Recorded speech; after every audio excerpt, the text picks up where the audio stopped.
Good morning दोस्तों, मैं अभिषेक, आप सभी का स्वागत है। तो आज हम सभी पढ़ेंगे क्लास 10 के बहुपद चैप्टर पढ़ेंगे, जो चैप्टर 2.2 है।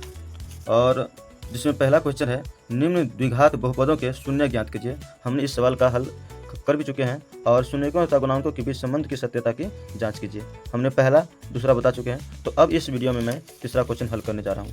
तो इस तरह का सवाल आपको दिया रहेगा, द्विघात बहुपद है क्योंकि घात 2 है इसलिए द्विघात बहुपद है। बहुपद इसलिए क्योंकि इसके बगल में बराबर में 0 नहीं है। तो चलिए वीडियो को शुरू करते हैं। तो सबसे पहले आपको इसको px मान लेना है।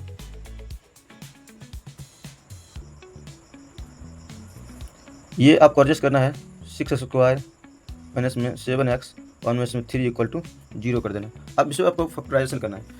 गुणनखंड बनाने का पहला विधि है कि स्क्वायर के बगल वाला जो संख्या रहेगा वो और अचर पर दोनों गुना करते हैं। 3 को यदि हम गुना करते हैं, 6 को 3 से गुना करते हैं, तो आप यहाँ देख सकते हो ये 18 हो गया। अब इसे टुकड़ा कर लेते हैं, 2 लगाएंगे तो 9 और यहाँ 3 से तो 3।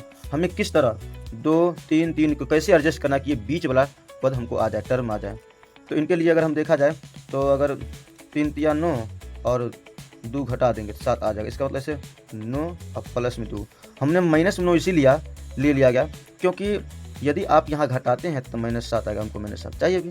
तो इसका मतलब ये होता है कि आप इस टाइप के सवाल को इन दोनों x के गुणांक और अचर पर दोनों को इस तरह गुना कीजिए कि उसको गुणनखंड करने के बाद आपको बीच वाला टर्म आ जाए। तो यहाँ पे आ गया। तो यहाँ चलिए लिख लेते हैं,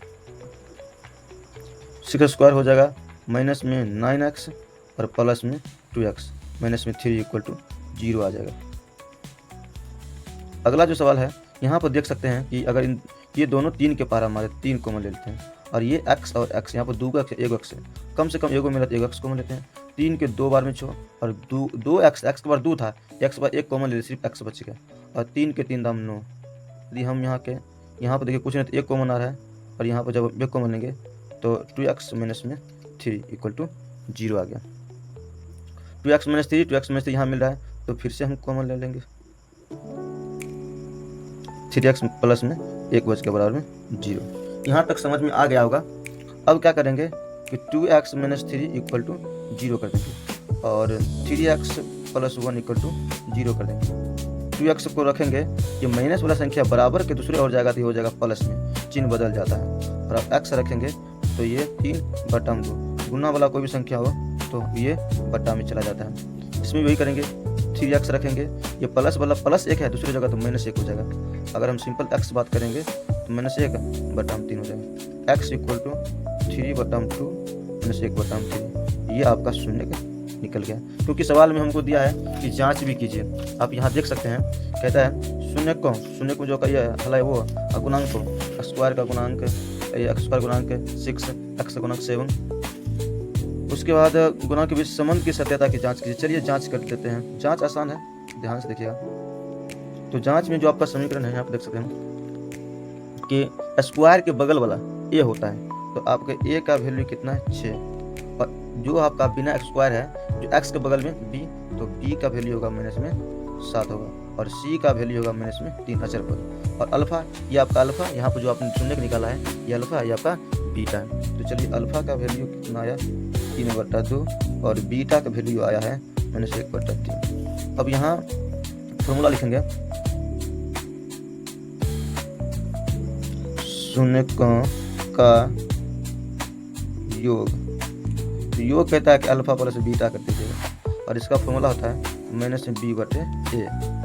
याद कर लीजिएगा, अल्फा की वैल्यू है 3/2 प्लस -1/3 और बी का वैल्यू है कितना -1 से और -7 यहाँ देख सकते हैं, और ए का वैल्यू है 6। चलिए इन दोनों कैल्शियम कितना होगा 6 होगा। 2 के 3 दाम 6, 3 के 3 दाम 9, प्लस माइनस होता है। 3 के पहाड़ा पढ़ेंगे तो 2 बार में 6 होता है, 2 के करेंगे 1 दाम गुना करेंगे 2 कम 2 हो जाएगा। ये माइनस गुना करेंगे तो प्लस हो जाएगा बटन 6।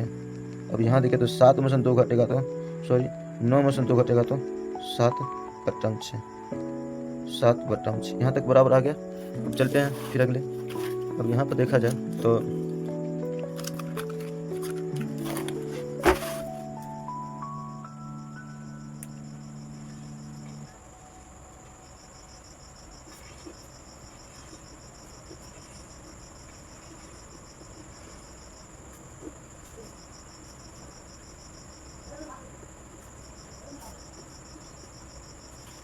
शून्यकों का गुणनफल alpha into beta equal to C by A.